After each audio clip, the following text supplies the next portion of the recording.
Namaste. It's important for my movement that you please subscribe to my channel and share it with your friends. Culture also has a relationship with the economy and economy with culture. Do you feel that the globalization and connecting with the globe, westernization, corporate structure, sensex economy, do you feel that these things have adversely affected our culture, or do you think not?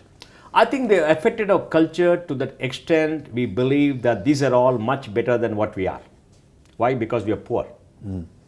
You know, the Chinese, after they opened up, thought the West was much better. They took the English names and, they did all kind of stuff and they aped the West and everything else. Now they become rich. They're going back to the roads. They're investing in their identity. They're buying back the Ming vases and saying we are proud to be Chinese. The Japanese say we are proud to be Japanese because they become a great economic power after the destruction of the war. The Indians are poor, so we look up to the West. We think the white man is a superior human being. We kowtow. You bring a white man in the room, everybody stands up, even if he happens to be a waiter who's come in a tuxedo or whatever it is, because the skin makes a difference, right? Why? Because we are poor. Right. Now, economic conditions certainly has an impact upon culture. But if you look at the ordinary people of this country, who are away from all this globalization, all this stuff, they respect the culture because they live the culture. India's culture is a living culture. India's culture is an expression of an individual's life. Okay, it's not a put on. It's not given by somebody else. It's the way they lead, the way they sing the song, the way they sing the lullaby, the way they dress, the way they cook. Everything else is so symbiotic and in harmony with nature, right? But as we grow economically stronger, we must rediscover our roots and start aping the West. For example, I keep asking people, why do you wear a suit and a tie in a hot climate? I go in my kurta. People look at me and say, who is this? I go to the airport in the kurta, they look down upon me. Unless it's something, I'm a politician. I go to a business office, they say, who is this joker who's come? Because I don't have a tie. Don't wear a tie. I mean, why should you wear a tie? Why this slavery for certain Western norm? Be what you are. You are an Indian. Okay, you are accomplished. Leave your culture, eat your food, do what you want. Yes, take in the best from the West. Yes. Send your children out, get the best education. The comeback is fine. But live happily as Indians. Be secure in your own skin. For that, you must learn to respect your culture. And to respect your culture, you must have your own cultural artifacts. You must have your own cultural intellectuals who are born of the soil, who reflect your culture, who explain to you the culture. Now look at the Mahabharata and the Ramayana. They're the greatest epics of humankind. There is nothing in the whole world to match them except the Iliad and the Odyssey. The Greeks had the Iliad, Odyssey, which has become the basis for the Western civilization. In the eastern part, if you go to China, maybe you have the books Journey to the West, which is about a Buddhist monk coming to the West, are the three kingdoms, which is about the time that China became unified with the wars between the three kingdoms, the great epics. But the Ramayana and the Mahabharata, in the sweep of their scope, in the sweep of the scope about human emotion, about human outreach, the pathos of the human being, the big dilemmas of the human race, everything is there. Why don't we teach that to our children in the school? Right. Because that's our culture. It's not about religion, it's about a culture. People are pseudo-secularists for a simple reason, they don't understand the meaning of secularism. If you go back to history, Rajiv, I'm sure you know this, secularism came as a rise, as a reaction to a state where the church and the king were symbiotic and oppressed the people. Correct. There's only the Catholic Church and the Pope who anointed the king, and they became the holy king because they got the authority from God. Right. Now when the Protestant movement started, they were also Christians, but they didn't believe in the Pope and they believed individually in reading the Bible. They were different faiths. They fought against the nexus between them and said the church should be separate from religion. It didn't mean that the state should be separate from and allow access to other religions. It's only for Christianity. Correct. The wherever the denomination of Christianity don't favor only the Pope, you can do everything else. Right. So distinction came. It's got to do nothing with me. Right. It's got nothing to do with the culture. It's got to do nothing. In Western countries, they still teach Bible in schools.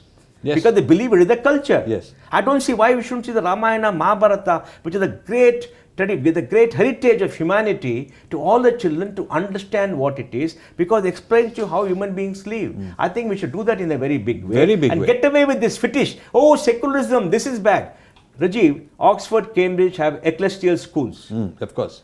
Stanford has, Harvard has, everybody has. Yes, they have divinity schools in US. Divinity, and they're funded by the state. Yes. Now, in the UK, Rajiv, the Queen is head of the church. Yes. She is the sovereign. Yes. Head of the state. Yes. And in the House of Lords, the church magnates, the bishops and all sit down. Right. And we had David Cameron say that the UK is built upon Christian values. We're a Right. Christian country. Now you stand up and say, India is built upon Hindu values. We're a Hindu country. Everybody will pile on you, call you a bigod and do all that nonsense. Yeah. Because it is a civilization. They believe in that. Nobody calls them. Right? In a personal life, we are what we are. The state should not enforce any religion against anybody. Right. The state should be independent. That's the limited thing. Right. It's only a limited thing. Right. I think you must enforce that. But all these cultural artifacts belong to us. Yes. Belongs to everybody. Now, if somebody doesn't want, is a different religion, he feels, no, I don't want to do that, it's fine. Right. It's okay. Right. But they should be part of it and let them learn this. Right. I went to a Jesuit school. Okay? The Jesuit teach every Christian mandatorily Yes. Bible classes. Yes. We are not forced to come. Right. We could go, and we had some moral science where it was slightly neutral. Yeah, I meant the same. It is perfectly fine. Yeah. Now they removed moral sciences from the curriculum. Now, moral science, these cultures have to come. Unless we give all this to our children, how will they go up to be Indians? Yes. How will they have the roots? Yes. I think this secularism is a kind of a false import, because we imported an idea from the West which is different than the way it's practiced in the West even. No, I know, but Rajiv, please understand, it is a political issue because after Gandhiji's assassination, Nehru turned against Hinduism because he felt that people who propagated the Hindu way of life are going to come to power. Right? The Hindu Mahasabha was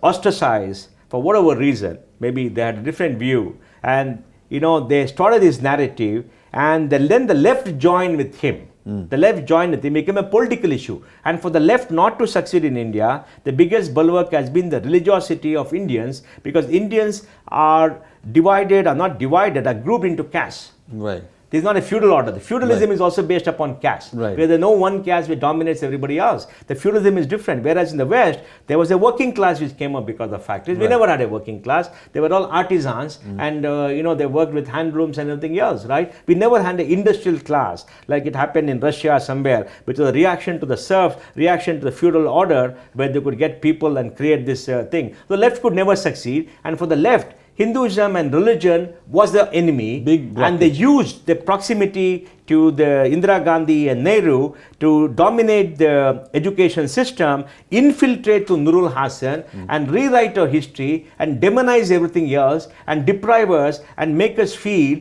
that all these things, if we do, it's against secularism, which is total rubbish. So I think we are very muddled. We must get our thinking right. And I think these are all great cultural artifacts. We must teach our children. If we teach Iliad and Odyssey to children in the West, nobody accuses them of any religion, even though they praise the gods. Right. The Iliad and Odyssey praise their own Roman gods and the Greek gods, right? I mean the Greek gods, they praise the Greek gods, right? So there's nothing like that. So I think we need to do, for example, the Ayodhya matter. Ayodhya is a holy land for the Hindus, right, as much as Mecca and Medina is for the Muslims. Right. The Vatican is for the Christians, and Jerusalem is for everybody. All the three Abrahamic faiths is the holy land. Right. You don't question them and say, why should there be a temple there? Right. Now let me tell you, in the Vatican City, the Jews tried to buy land. The Pope did not allow them to buy land. He said it's a layoff. Right. Mecca and Medina, you're not allowed to go. Right. And nobody criticized that. They say, okay, it's fine. Yeah. Right? In Jerusalem, you can't buy each other's land. Right. Okay? Whereas in Ayodhya, you can do what you want. Right. Right? Now, why can't we have a grand temple there? Right. Because it is the most holy land for us. Right. It's the center of what we are, and we have faith, we believe in it. Right. Now, why do people have faith in Mecca, Medina? Because the Holy Prophet came from there, they have faith. Right. Now, you don't question that. Right. Why do they go to Jerusalem? Because there's history, things happen there, they question that. Right. Right? And why do you go to the Vatican? Because the Pope is there. Right. That's it. Right. So we should allow that. Yeah. Now, the whole thing becomes oppressive to us. In our own country, Right. the holy place which is important to us, we are told that, no, you can't do this, you can't do that. Yes, what happened with that mosque was wrong. Right. Because we are a country governed by the rule of law. And they should not destroy the mosque. People who did the vandalism should be punished under the rule of law. Right. But now, if they're punished and put behind us, what has happened. That place is believed by a great majority of Indians, not the left. Right. Great majority of Indians to be the holy place for us. That should be given to a temple, and we should build a temple. Yes, it's absolutely. fine. Absolutely. It's okay. Yeah. The country is not going to break up. Nothing is going to happen because the Muslims have their holy lands outside. Right. Okay, and we know in Mecca and Medina, the prophets, the holy prophets' mosque have been removed. Right. Holy places have been removed. Right. People where people are cremated have been removed to build roads. Right. It's not that it's so sanctified that is the only place. It is not. Right. Right. So we know all this. We know all this. So why do we have this kind of debate? Yeah. And Ayodhya is not even in the top 100 or 500 holy places of Islam. It's not even on the map of Islam. It's not even that important. It's not important. Yeah. And suddenly it has become you say that if the temple is built, India is gone. India can never go. India has been for 5,000 years. It'll be there for 5,000 years. If you and I go, it doesn't matter. India will remain. It's a huge country. In the next segment of this interview, Mohandas Pai will discuss winning the battle of the mind. Very interesting.